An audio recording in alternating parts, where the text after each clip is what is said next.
출판사에 취직해서 10년차 스포츠신문부 과장을 했고 2년 전 회사 연애로 결혼을 했어요. 모든 일이 순조롭게 진행되고 있다고 생각하던 찰나 어느 날 아침 예상치 못한 일이 일어났어요. 내가 직장에 도착했을 때 상사가 잘난 척 웃으며 나에게 다가왔다. 나는 이 사람이 참을 수 없다. 그는 다른 사람을 헐뜯고 사소한 실수라도 찾아내 매니저 키스에게 보고하기 위해 살고 있다. 그가 일하러 온 것인지 아니면 단지 결점을 찾기 위해 온 것인지 말하기가 어렵다. 평소 일을 거의 안 해서 다른 사람들과 함께 있는 사람인데 왜 그런 사람이 과장직을 맡고 있는지 모르겠는데 오늘도 그는 평소처럼 희죽희죽 웃으며 나타납니다. 안녕하세요. 이선 키스가 첫 번째 회의실에서 당신을 원합니다. 알겠습니다. 내가 대답하고 곧장 향했습니다. 회의실 문을 두드렸고 키스의 목소리가 들리는 것을 들었습니다. 문을 열자 실례합니다. 스포츠 부서와 HR 부서의 책임자들이 나를 먼저 보았습니다. 키스가 나에게 물었습니다. 이선 잔선 출판사에 아는 사람이 있나요? 나는 전혀 몰랐습니다. 그래서 나는 아니라고 대답했고 키스는 마이크에게 우리의 독점적인 특종을 떨어뜨렸습니다. 프로 야구 선수의 메이저 리그 진출은 내가 그 특종을 얻기 위해 마이크가 자주 가는 바에서 며칠을 보낸 적이 없다는 것을 잔선이 특종으로 게시했습니다. 잔선 스카우트 척이 잔선 출판사에서 일하는 대학 친구가 있다고 말했는데 어떻게 발표됐나요? 제 애니메이터에서 출판하는 잔선 직원에게 정보를 유출한 혐의를 받고 있는 것 같지만 키스는 전혀 단서가 없습니다. 나는 당신이 언급하고 있는 잔선 출판사의 직원에 대해 몰랐습니다.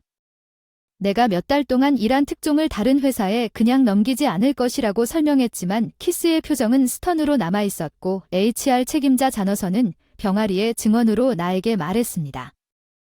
이 유출 문제가 해결될 때까지 귀하의 말을 100% 믿을 수는 없습니다. 귀하는 지역 지점에서 일하도록 배정되었습니다. 프로 야구팀이 없는 곳에 지역 지점이 있다는 것이 믿을 수 없었습니다. 1년에 한 번 프로 경기를 가질 가능성은 희박합니다. 적어도 내셔널스에서 정규 경기를 펼치는 고등학교 야구팀이 있어서 그것에 대해 쓸 수 있을지 모르지만 이것은 분명히 강등이므로 저는 지역 사무소로 전근되었습니다. 다음 주 예상대로 회의에서 돌아오는데 척이 나에게 접근해서 이선이 지역 지부의 스포츠 부문 책임자가 될 것입니다. 축하합니다. 척을 노려보며 왜 그런 거짓말을 했는지 거짓말이 아닙니다. 잔선의 타드입니다. 출판 그 사람 대학 후배 맞지 않나 존슨 출판의 토드가 뭔지 모르겠어 같은 대학 출신인지도 모르겠어 그 사람과 아는 바가 전혀 없어 내가 말한 대로 루머 퍼뜨리지 마 이 여자 화면이 더 넓어졌어 난 그냥 내가 할 일이 아니라는 사실을 말했을 뿐인데 내가 설정되었다는 것을 깨달았을 때 허프스 측이 의도적으로 키스에게 타드와 내가 같은 대학에 다녔다는 암시를 하여 연결을 제안했고 그는 유출을 고정했습니다. 말도 안 되는 소리지만 화를 내도 집에 가면 전근을 간다는 사실은 바뀌지 않습니다. 아내 미셸에게 말했어요. 다음 주에 시작하는 컨트리사이드가 너무 갑작스럽지 않냐고 아내 미셸에게 말했어요. 미안해요. 몇 년 지나면 본사로 돌아갈 수 있을 것 같은데 척이 체육부서에 있는 한 당분간은 돌아오기 어려울 것 같아요. 미셸은 가만히 앉아서 생각하다가 믿을 수 없는 말을 해서 이혼하자고 했어요. 이혼한다는 게 무슨 말이에요? 미셸은 한 번도 본 적 없는 차가운 표정으로 말했다. 뉴욕을 떠나 시골에서 사는 건 도저히 견딜 수 없으니 나 혼자 이사하라고 하더군요. 그녀의 대답은 더욱 놀라웠어요. 혼자 아니, 내 말은 이혼 본부 복고 보장도 없는 강등은 경력이 끝났다는 뜻이야. 그렇지 미래가 없는 사람과 함께 있을 의미가 없지. 내 앞에 모든 것이 어두워졌다는 것은 이혼을 정말로 고려한 것입니다. 이건 그냥 진로에서 떨어졌기 때문에 난 당신과 결혼했어요. 당신이 20대의 과장이 되었을 때부터 유망하고 안전하다고 생각했는데 시골집으로 추방당했다는 게 믿기지 않네요. 미셸이 저를 사랑하지 않았다는 걸 확실히 알 수 있었죠. 미셸의 냉담한 말을 듣고 곧 성공할 가능성이 있는 대형 출판사의 젊은 과장 직함과 결혼했다. 미셸의 냉담한 말을 듣고 내 감정은 금세 식었다. 그녀를 머물게 하거나 설득하고 싶지 않았다.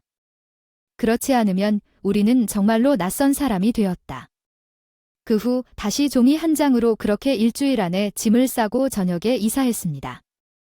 물건을 새 아파트로 옮겼습니다.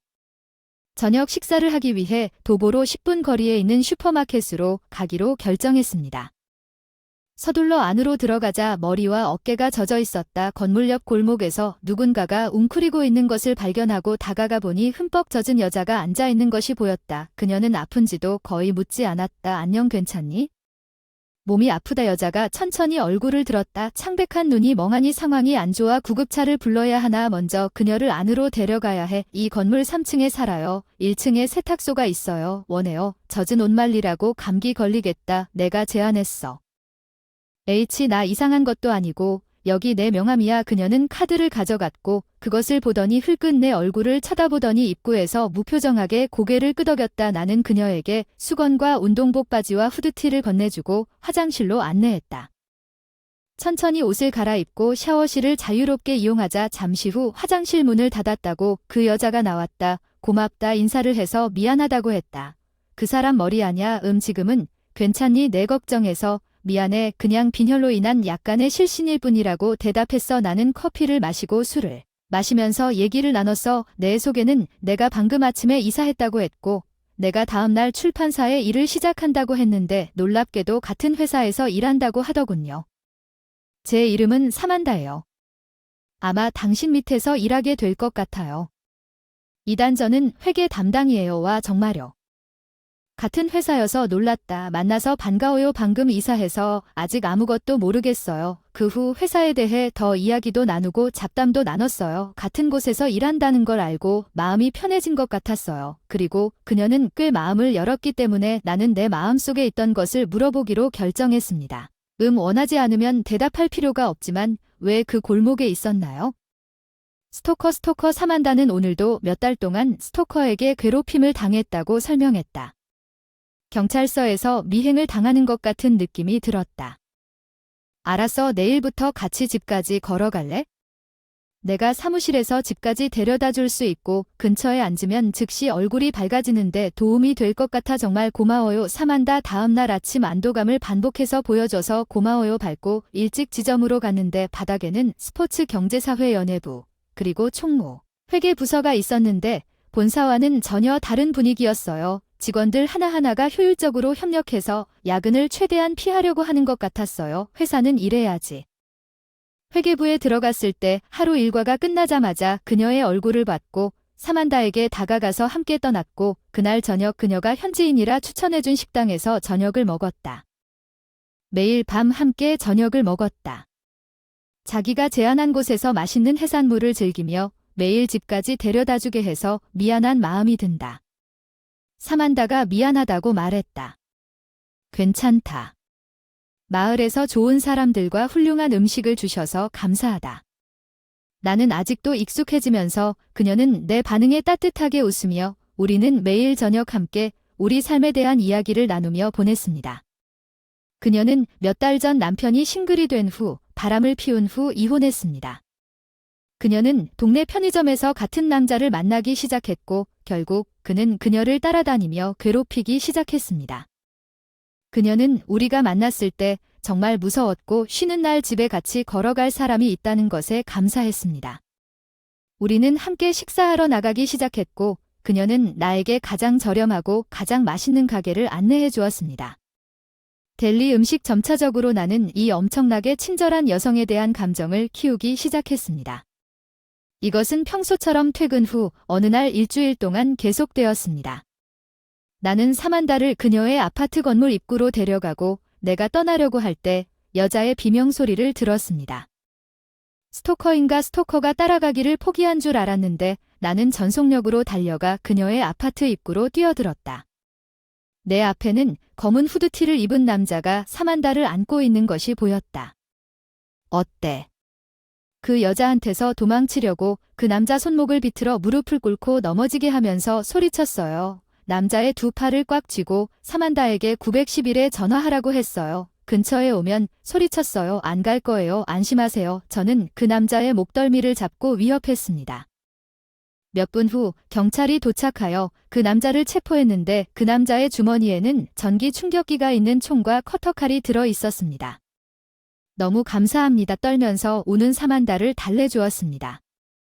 이제 괜찮을 거라고 그녀에게 장담하면서 스토커는 아마도 한동안 갇혀있을 텐데 사만다는 깊은 충격을 받은 것 같았습니다. 내일부터 아파트에 혼자 들어가기가 두렵습니다. 그녀는 떨면서 울기 시작했습니다. 나는 진짜에게 손을 뻗었습니다. 내 아파트 건물에 대한 부동산 중개인이 지금 내 아파트에 공석이 2개 있다고 하더군요.